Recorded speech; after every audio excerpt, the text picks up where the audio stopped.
একদিন আমাদের প্রিয় নবী হজরত মুহাম্মদ সাল্লাল্লাহু আলাইহি ওয়াসাল্লাম জঙ্গলের পাশ দিয়ে হেঁটে যাচ্ছিলেন। হঠাৎ তিনি লক্ষ্য করলেন এক ইহুদি একটি হরিণকে বেঁধে রেখেছে।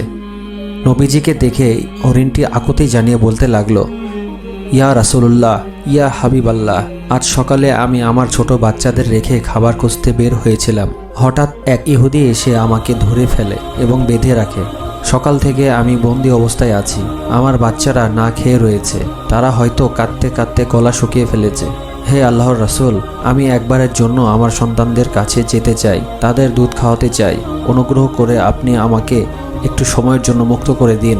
আমি দুধ খাওয়াই আবার ফিরে আসব। হরিণের এমন মর্মস্পূর্ণ কথা শুনে নবীজির অন্তর কেঁদে উঠল। তিনি ইহুদিকে ডেকে বললেন, হে ইহুদি, তুমি কি দেখছো না এই হরিণের স্তনে দুধ জমে আছে? সে কষ্টে আছে, তাকে একটু যেতে দাও, সে ফিরে আসবে। ইহুদি উপহাস করে বলল, এটা তো আমি নিজের হাতে শিকার করেছি। বনের হরিণ কি ফিরে আসে কখনো? তখন রাসূল সাল্লাল্লাহু আলাইহি ওয়াসাল্লাম বললেন, ভালো, তাহলে তুমি হরিণটিকে ছেড়ে দাও আর বদলে আমাকে বেঁধে রাখো। যদি হরিণ ফিরে না আসে, তুমি আমাকে সারা জীবন বন্দি করে রাখতে পারো। ইহুদি অবাক হলেও রাজি হয়ে গেল। সে হরিণকে ছেড়ে দিল এবং নবীজিকে বেঁধে রাখল। হরিণ ছাড়া পেয়ে দৌড়ে বনে চলে গেল।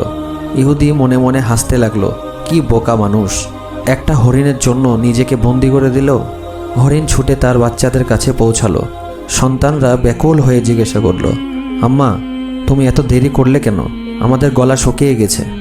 মা হরিণ বলল, সন্তানেরা, তোমরা আজ শেষবারের মতো আমার দুধ পান করো। আমি আর হয়তো তোমাদের কাছে ফিরে আসতে পারবো না। এক ইহুদি আমাকে বন্দি করেছিল, কিন্তু আল্লাহর নবী আমাকে তোমাদের কাছে পাঠানোর জন্য নিজেকে তার কাছে জিম্মা রেখেছেন। এখন আমাকে ফিরে যেতে হবে। আমি তাকে কষ্ট দিতে পারবো না। শুনে বাচ্চারা বলল, আম্মা, আপনি কি করে ভাবলেন আমরা আপনার দুধ খাবো আর আমাদের নবী বন্দি থাকবেন? চলুন আমরাও আপনার সাথে ফিরে যাই। আমরা দয়াল নবীকে কষ্ট দিতে পারি না। তারপর মা হরিণ ও তার বাচ্চারা একসাথে ফিরে চলল নবীজির দিকে।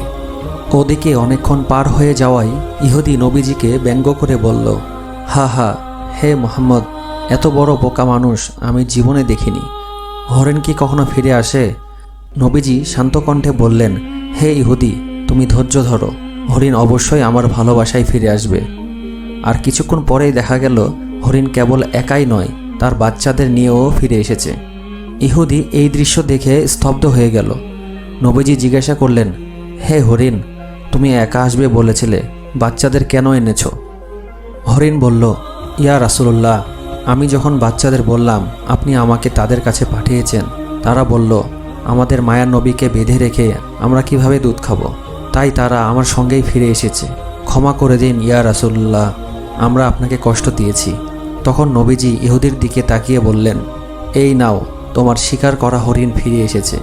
শুধু সে একা নয়, তার সন্তানেরাও এসেছে। এখন তুমি যেভাবে খুশি ব্যবহার করো।